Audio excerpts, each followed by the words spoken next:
Bonjour et bienvenue pour cet atelier réseaux sociaux Kesako. Donc cet atelier sera une sensibilisation sur l'intérêt des réseaux sociaux professionnels dans le cadre d'une recherche d'emploi. Bon, j'espère que vous êtes convaincus. Donc maintenant, comment vous y prendre? Naturellement, avant de vous lancer, avant de créer un profil en ligne, ça veut dire déjà que votre projet professionnel est clair, que vos outils de recherche d'emploi, vous les avez, ils existent, c'est-à-dire déjà avoir un CV qui est à jour, actualisé, et que vous maîtrisez les techniques de recherche d'emploi, c'est-à-dire que vous savez concrètement cibler les entreprises, euh, vous connaissez votre argumentaire, et vous avez une pratique Internet qui est quand même à un minimum de niveau, hein, vous savez utiliser Internet.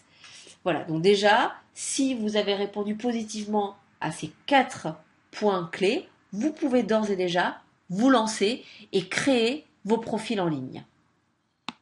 Alors, au menu de cet atelier, tout d'abord une petite définition et quelques chiffres. On fera naturellement un zoom sur les réseaux sociaux et la gestion de carrière, plus particulièrement Facebook, Twitter, Viadeo, LinkedIn. On parlera des idées reçues et je vous donnerai mon point de vue. Comment vous préparer, si vous décidez d'y être présent, comment se préparer, quelles sont les étapes à franchir et les erreurs à éviter. Alors, un réseau social, c'est quoi? On n'a pas attendu Internet pour parler de réseau social. Un réseau social désigne un ensemble de personnes réunies par un lien social. Donc une association d'anciens étudiants ou des anciens d'une même entreprise est déjà un réseau social. Ce qui est intéressant avec Internet, c'est que ça raccourcit les distances et les délais.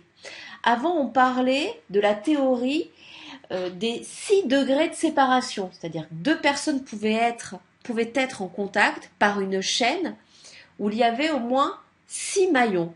Aujourd'hui, avec Facebook, on ne parle pas de 6 degrés de séparation, mais de 4,74 degrés de séparation. Concrètement, entre deux personnes maintenant, aujourd'hui, il y a un maillon de 3 contacts. Donc concrètement, les réseaux sociaux sur Internet est une révolution parce que ça raccourcit les distances. Alors quelques chiffres pour vous montrer l'intérêt. Il y a eu une enquête IFOP qui date de novembre 2012 qui a été faite sur un échantillon important.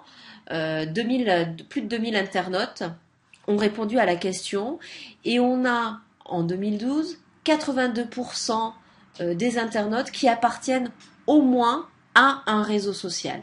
Donc les réseaux sociaux deviennent de plus en plus courants dans la pratique quotidienne que nous avons d'Internet. Ça, c'est un phénomène qui s'accentue d'année en année. Et aujourd'hui, qui plus est, on est de plus en plus à appartenir à plusieurs réseaux sociaux. En 2012, on appartenait en moyenne à 3,5 réseaux sociaux.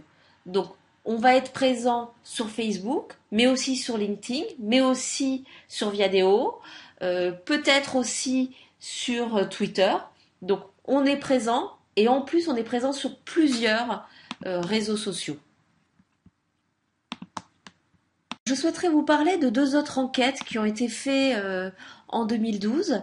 Tout d'abord, une enquête Région Job qui nous donne les chiffres suivants. Cette enquête a été faite en été 2012 sur un échantillon de plus de 8000 candidats et presque 500 recruteurs, qui confirme que les réseaux sociaux sont un vivier d'informations mis à jour régulièrement qui sont utiles aux recruteurs. Concrètement, un recruteur, mais aussi vous les candidats, vous allez aller sur Viadeo ou LinkedIn pour avoir des informations. Donc ça, c'est très important.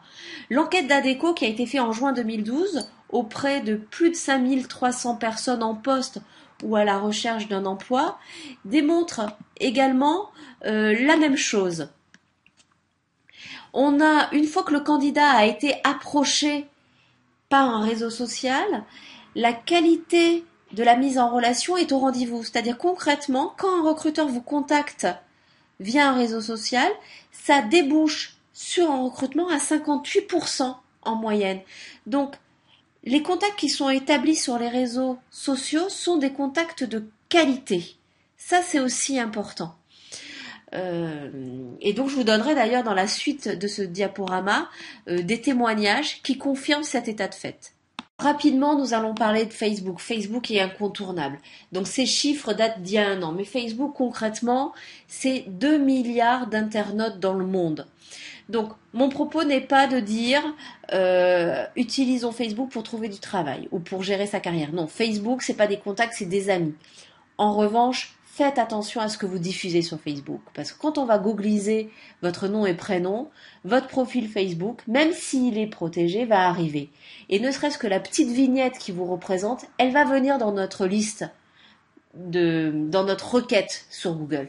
Donc faites attention aux informations que vous mettez sur Facebook.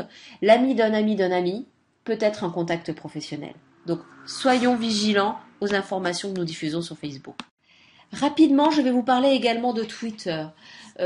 Twitter n'est pas non plus, on va pas sur Twitter pour trouver du travail, non. On va sur Twitter pour développer sa veille, pour développer son expertise.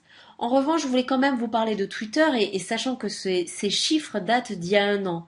Mais ce qui est intéressant, c'est qu'entre 2011 et 2012, il y a eu plus de 53% d'utilisateurs en France. Donc c'est énorme. Twitter va prendre de plus en plus de place dans le monde des médias sociaux. Si vous recherchez un emploi dans le journalisme, le marketing, dans les ressources humaines, dans la publicité, Twitter, à mon sens, est incontournable pour faire votre veille. Voilà. Après, je ne vais pas aujourd'hui détailler sur qu'est-ce que Twitter, mais sachez que ce réseau social prend de plus en plus de place. En revanche, passons un peu plus de temps sur Viadeo.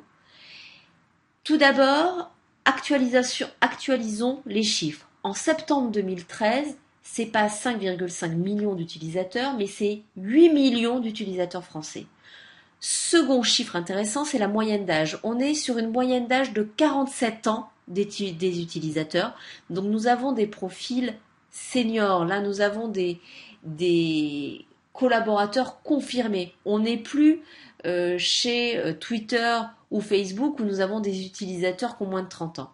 Ensuite, progression, croissance très importante, et on le voit, ça c'était entre 2011 et 2012, plus 12%, mais voyez déjà entre 2012 et 2013, on est passé de 5,5 millions d'utilisateurs français à 8 millions. Maintenant, regardons d'un peu plus près LinkedIn. LinkedIn, c'est le concurrent direct de Viadeo. On était en 2012 à 4 millions de membres. En septembre 2013, on est passé à 6 millions de membres en France. Je vous rappelle, Viadeo, c'est 8 millions. Donc en France, Viadeo, en termes de compte d'utilisateurs, en France, Viadeo est devant LinkedIn. Mais ce n'est pas le cas, naturellement, sur l'échelle mondiale. Pareil, la moyenne d'âge des utilisateurs, on est sur des quadras, on est à 44 ans. En revanche, la croissance du nombre de comptes qui s'ouvrent est beaucoup plus importante sur LinkedIn que sur Viadeo. Sur Viadeo, on était à plus 12%. Sur LinkedIn, on est à plus 33%. Donc concrètement, on me pose souvent la question, quelle est la différence entre LinkedIn et Viadeo ? Je me mets sur lequel ? Moi, je vous dis, mettez-vous sur les deux profils. Aujourd'hui, et Viadeo et LinkedIn me semblent incontournables. Quitte à faire un profil, mettez un profil sur les deux. Ensuite, on me dit souvent, oui, mais LinkedIn, c'est des profils internationaux, il faut mettre son profil en anglais.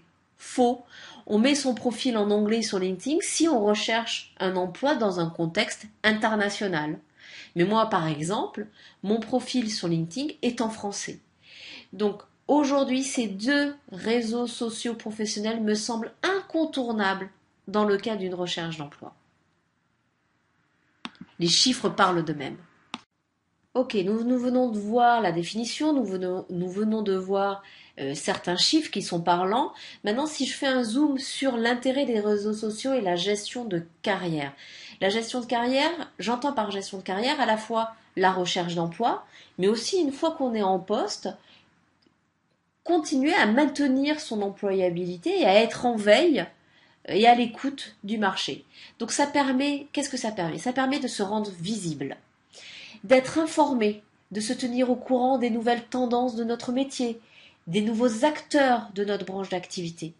Ça va vous permettre de développer votre expertise et votre notoriété en lisant des contenus qui correspondent à votre métier, à votre secteur géographique, à votre secteur d'activité, en prenant la parole dans des groupes de discussion, en multipliant naturellement votre réseau de contacts, mais aussi en saisissant des opportunités. Je vous le dis, moi, dans mon métier, tous les jours, je source des CV sur Viadeo et sur LinkedIn. Je propose des opportunités à des personnes qui aujourd'hui sont en poste ou qui peut-être ne le sont plus mais sont en recherche active. Ça va vous permettre aussi de valoriser vos recommandations. J'en parlerai au prochain atelier que j'anime où je détaille un peu plus sur comment optimiser vos réseaux sociaux, vos profils LinkedIn et Viadeo. Avec Viadeo et LinkedIn, vous pouvez valoriser vos compétences et vos recommandations. Ça va permettre aussi des entretiens à distance avec la plateforme Skype, par exemple. Et si on est dans le cadre d'un recrutement, vous allez pouvoir avoir des informations sur l'entreprise, sur le recruteur, sur des anciens stagiaires de cette entreprise. Vous allez pouvoir tisser des relations avec des salariés de l'entreprise.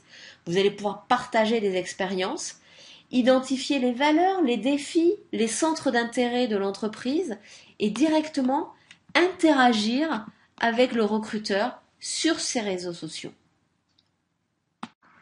Donc là, je vous ai mis 2 témoignages, mais vous pouvez en trouver plein d'autres sur Internet, 2 témoignages de personnes qui confirment le fait qu'elles ont tissé des relations et qu'elles ont pu trouver un job grâce aux réseaux sociaux.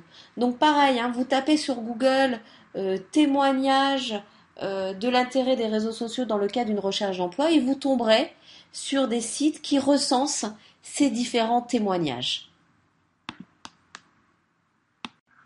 Alors je vous l'avais promis, je voudrais répondre moi à quelques idées reçues. Les réseaux sociaux c'est dangereux. Non, c'est comme dans la vraie vie, c'est ce que vous en faites qui peut être dangereux. Comme dans la vraie vie, quand on est à une réunion, on ne dit pas tout et n'importe quoi. On ne s'adresse pas à n'importe qui, on prend la mesure du contexte dans lequel on va prendre la parole, où on va diffuser une information ou une photo. Les réseaux sociaux sont sans intérêt. Donc ça, les chiffres le contredisent. Et moi, dans ma pratique de recruteur, tous les jours, j'utilise les réseaux sociaux pour satisfaire mes offres d'emploi.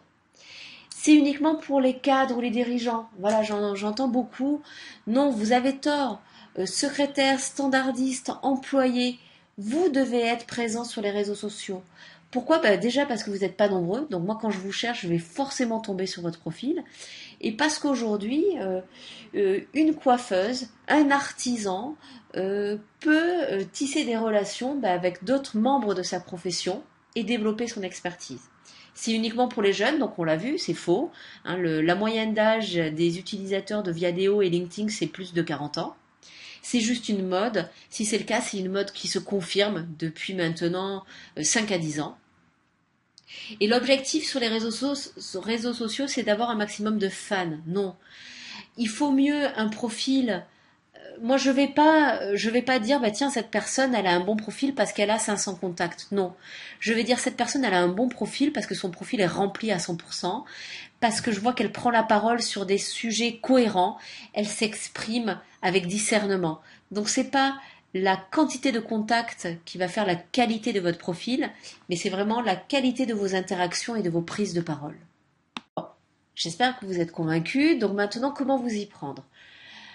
Naturellement, avant de vous lancer, avant de créer un profil en ligne, ça veut dire déjà que votre projet professionnel est clair, que vos outils de recherche d'emploi, vous les avez, ils existent, c'est-à-dire déjà avoir un CV qui est à jour, actualisé, et que vous maîtrisez les techniques de recherche d'emploi, c'est-à-dire que vous savez concrètement cibler les entreprises, vous connaissez votre argumentaire, et vous avez une pratique Internet qui est quand même à un minimum de niveau, vous savez utiliser Internet. Voilà, donc déjà, si vous avez répondu positivement à ces 4 points clés, vous pouvez d'ores et déjà vous lancer et créer vos profils en ligne. Alors, quelles sont les étapes à franchir ? Tout d'abord, c'est définir votre stratégie, c'est-à-dire en fonction du métier de votre projet professionnel, c'est décider où vous voulez être présent. Je l'ai déjà dit, il me semble difficile de passer à côté d'un CV en ligne, par exemple sur Do You Buzz, euh, d'un profil Viadeo et d'un profil LinkedIn. Ensuite, c'est quand vous allez mettre votre profil en ligne sur Viadeo, c'est le faire à 100%. Prenez le temps nécessaire. Mettre son profil en ligne, on ne met pas 5 minutes. On va y passer un temps important et on va y revenir. On va demander l'avis d'un tiers, on va lui faire lire son profil et on va lui dire qu'est-ce que tu en penses? Est-ce que c'est suffisamment clair? Il faut être précis. Il faut harmoniser votre profil, c'est-à-dire qu'il ne faut pas que moi sur votre CV papier, je vois que vous avez bossé 5 ans à Carrefour et que sur votre CV qui est sur Viadeo, je vois 3 ans. Non, il faut harmoniser les différentes informations qui vont figurer sur votre profil en ligne, sur votre CV papier et sur vos profils sur Viadeo et LinkedIn. Régulièrement, il va falloir étendre votre réseau de contacts. Il va falloir solliciter des recommandations, actualiser votre présence, c'est-à-dire souvent les erreurs que font les personnes, c'est qu'une fois qu'elles ont trouvé un job, elles oublient leur profil en ligne, elles n'actualisent pas. Non, grosse erreur. Vos profils Viadeo et LinkedIn doivent être actualisés aussi une fois que vous êtes en poste. Vous devez continuer à prendre la parole, à lire, à être actif même quand vous êtes en poste. Il faut maintenir votre employabilité. Donc sur l'ensemble de ces points, moi je vous invite à participer au prochain atelier où je vais détailler vraiment comment optimiser vos profils Viadeo et vos profils LinkedIn. Je vous donnerai la date à la fin de cette présentation. Voilà, quand on parle d'harmonisation, moi je suis favorable à ce que vous utilisiez la même photo de profil. En publicité, on dit l'impact de la redondance. Moi, si je vois à chaque fois la même photo de profil, ça me permet de mémoriser le contact. Et donc, harmoniser les informations, je le dis, je le répète, c'est important. Donc, il faut, si vous sentez, si vous n'avez pas le temps, faites qu'un seul profil sur Viadeo, mais faites-le bien. Voilà. Et que ce soit le reflet de votre CV en termes notamment de date. C'est très important. Harmonisez y compris la photo sur votre compte Skype. Vous voyez là, je vous ai mis la copie écran d'une offre d'emploi où on dit que le mode de recrutement, ce sera un entretien à distance. Du coup, il va falloir créer un compte Skype, ça se fait très rapidement, mais utiliser la même photo. Donc l'harmonisation, c'est vraiment sur l'ensemble de vos réseaux de contacts. Donc sur ce point, sur Skype, pour ceux qui ne connaissent pas, à la fin de la présentation, je vous donnerai la date où je vous parle particulièrement des visioconférences et de ces nouvelles modalités d'entretien à distance qui sont de plus en plus courantes dans les process de recrutement. Avant de vous quitter, donc un rappel sur ce qu'il faut éviter. Donc il faut éviter de mettre en titre de profil votre statut de demandeur d'emploi. Demandeur d'emploi n'est pas un métier, ce n'est pas un projet professionnel. Donc parlez, présentez-vous avec votre métier. Avoir un complet ou inactif, ça veut dire que c'est comme les CV avec des fautes d'orthographe. Vous n'avez pas donné toute l'attention nécessaire, vous n'avez pas mesuré l'impact d'un profil en ligne. Donc il faut mieux ne pas avoir de profil qu'avoir un profil incomplet. Mal paramétrer vos comptes en termes de confidentialité. Donc passez le temps nécessaire pour bien verrouiller vos paramètres de confidentialité de vos comptes, naturellement sur Facebook, mais aussi sur Viadeo et sur LinkedIn. Observez sans participer. Attention, même s'il faut prendre le temps et il ne faut pas prendre la parole à tort et à travers, à un moment donné, la prise de parole va être synonyme pour un recruteur de l'intérêt que vous allez apporter à une thématique. Demandez des contacts sans personnaliser votre demande de contact. Je reviendrai là-dessus en détail sur l'atelier où je vais parler de façon un peu plus précise sur les profils Viadeo et LinkedIn, mais des demandes de contact massives sans message personnalisé sont à éviter. Travestir votre profil, ça c'est comme dans la vraie vie. Si vous parlez de vous, vous mettez en avant des compétences que vous n'avez pas, c'est naturellement à éviter. Les erreurs, c'est un seul objectif, avoir un maximum de contacts. J'ai déjà dit, c'est pas la quantité des contacts que vous avez sur un réseau social qui va faire la différence, mais c'est la qualité et la cohérence de ces contacts. Demander en contact uniquement des recruteurs, non. Il faut aussi échanger avec des pairs, avec des entreprises dans lesquelles vous aimeriez travailler, pas uniquement des recruteurs. Être présent seulement en période de recherche d'emploi, je l'ai dit tout à l'heure, non, hein, Viadeo, LinkedIn, les personnes qui sont présentes, il y a de nombreuses, la plupart sont des personnes qui sont présentes pour développer leur expertise, pour lier de nouveaux contacts à l'intérieur même, parfois de leur entreprise, quand on est dans des grands groupes, ou chez des confrères, pour partager des expériences. Avoir un profil sans photo, alors ça c'est important, pareil. Un réseau, c'est un réseau de contacts, de relations. Comment lier relations si je parle à un avatar, à une icône? Non, il faut avoir une photo. Mais là, pareil, hein, c'est comme pour le CV, il faut avoir une vraie photo, une photo tant qu'à faire qui va vous valoriser. Voilà, concernant les erreurs à éviter. Voilà, on a fini pour ce premier atelier de sensibilisation sur l'intérêt des médias sociaux dans le cadre d'une recherche d'emploi.